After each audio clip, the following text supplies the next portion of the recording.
Assalamualaikum warahmatullahi wabarakatuh. Perkenalkan, nama saya Sana Jafariha dengan NIM 2222010017, jurusan Administrasi Publik dengan dosen pengampu Ibu Melsa Ulfi Wahyudianti SEME. Pada kesempatan kali ini, saya akan memaparkan analisis implementasi kebijakan publik di Indonesia dengan studi kasus program Kartu Prakerja. Presentasi ini akan membahas antara lain yang pertama ada latar belakang dan tujuan kebijakan Kartu Prakerja, yang kedua ada aktor-aktor utama yang terlibat, yang ketiga ada pendekatan implementasi yang digunakan, yang keempat ada faktor keberhasilan serta hambatan, yang kelima ada dampak nyata terhadap masyarakat, dan yang terakhir ada saran atau strategi perbaikan implementasi ke depan. Analisis ini mengacu pada teori implementasi kebijakan publik dari Van Meter dan Van Horn 1975. Langsung saja ke materinya, yaitu yang pertama adalah latar belakang dan tujuan kebijakan. Program Kartu Prakerja ini diluncurkan pada tahun 2020 melalui Peraturan Presiden Nomor 36 Tahun 2020. Kebijakan ini muncul sebagai respon terhadap dua masalah utama, yaitu tingginya angka pengangguran struktural dan tantangan resesi ekonomi akibat pandemi COVID-19. Menurut data BPS, pada Februari 2020, jumlah pengangguran di Indonesia mencapai 6,88 juta orang. Kondisi ini semakin diperburuk dengan gelombang pemutusan hubungan kerja atau PHK selama pandemi, di mana sekitar 3 juta pekerja kehilangan pekerjaan pada pertengahan 2020.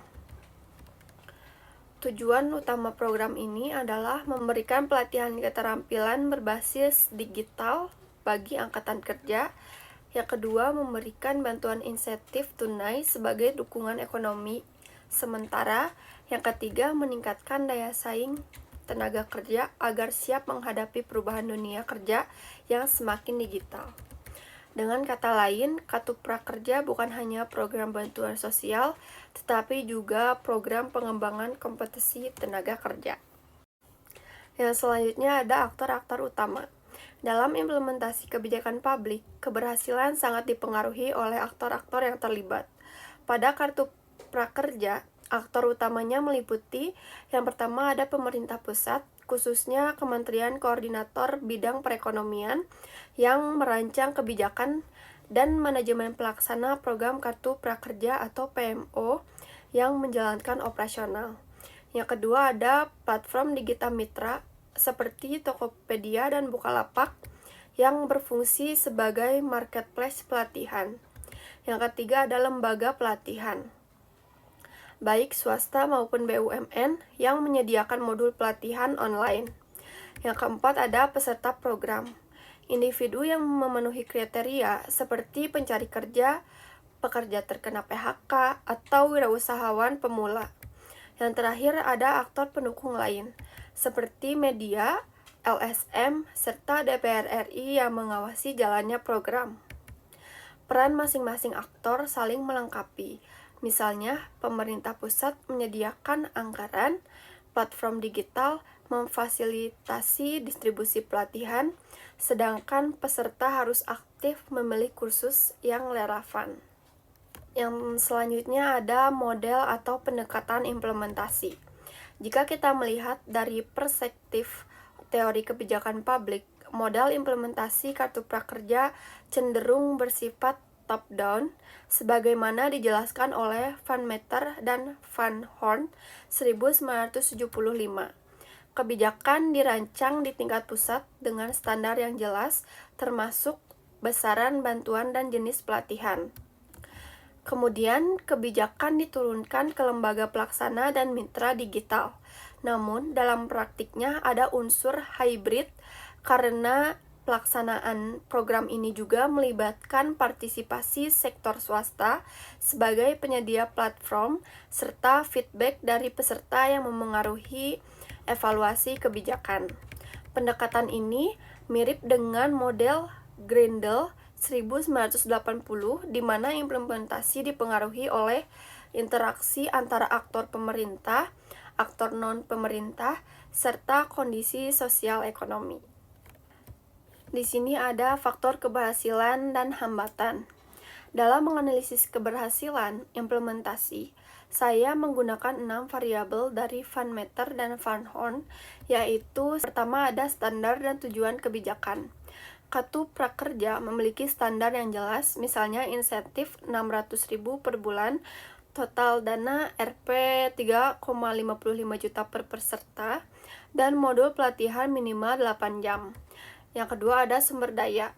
Program ini didukung anggaran besar mencapai 20 triliun pada tahun pertama. Yang selanjutnya ada karakteristik organisasi pelaksana. Adanya PMO yang fokus mengelola program menjadi faktor pendukung. Yang selanjutnya ada komunikasi antar organisasi. Koordinasi dengan platform digital terbilang baik, meski di awal peluncuran sempat ada kendala teknis. Yang selanjutnya ada disposisi implementer. Dukungan politik dari Presiden Jokowi sangat besar. Yang selanjutnya ada kondisi sosial, ekonomi, dan politik. Pandemi justru menjadi dorongan utama agar program ini segera dijalankan. Namun, selain ada keberhasilan, pasti ada hambatan. Seperti yang pertama, keterbatasan akses internet di daerah 3T, sehingga pelatihan digital tidak inklusif. Yang kedua, ada kritik terhadap kualitas pelatihan, di mana beberapa kursus hanya berupa video tanpa interaksi mentor. Yang ketiga, isu transparansi dana, terutama saat pengadaan platform mitra pelatihan. Yang terakhir, kurangnya integrasi dengan dunia kerja nyata, sehingga banyak lulusan pelatih belum mendapat kerjaan. Selanjutnya ada dampak nyata bagi masyarakat. Meski menghadapi tantangan, program Kartu Prakerja memberikan beberapa dampak positif seperti yang pertama, hingga akhir 2021, lebih dari 11 juta orang telah menerima manfaat program ini. Yang kedua, survei manajemen pelaksanaan 2021 menunjukkan 90% peserta merasakan keterampilannya meningkat.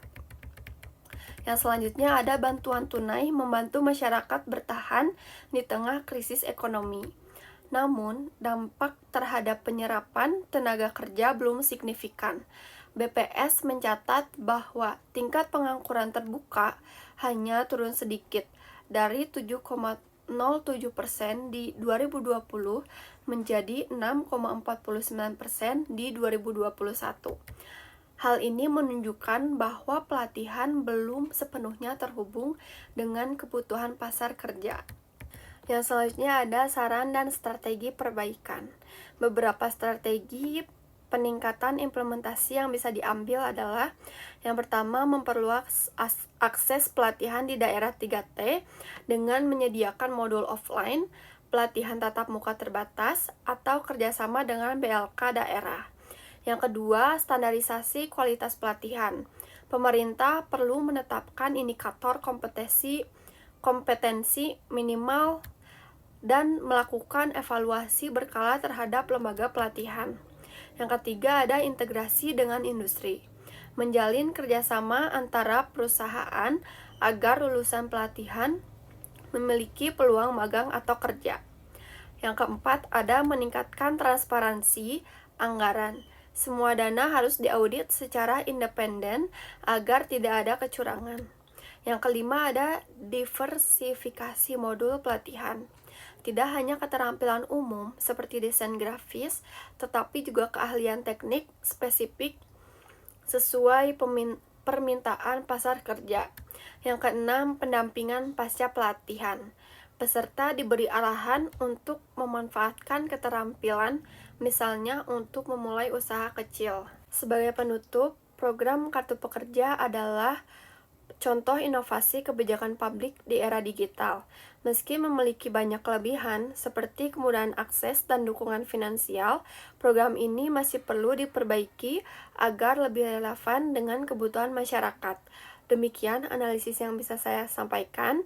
Semoga ini memberikan gambaran mengenai tantangan implementasi kebijakan Indonesia. Terima kasih. Wassalamualaikum warahmatullahi wabarakatuh.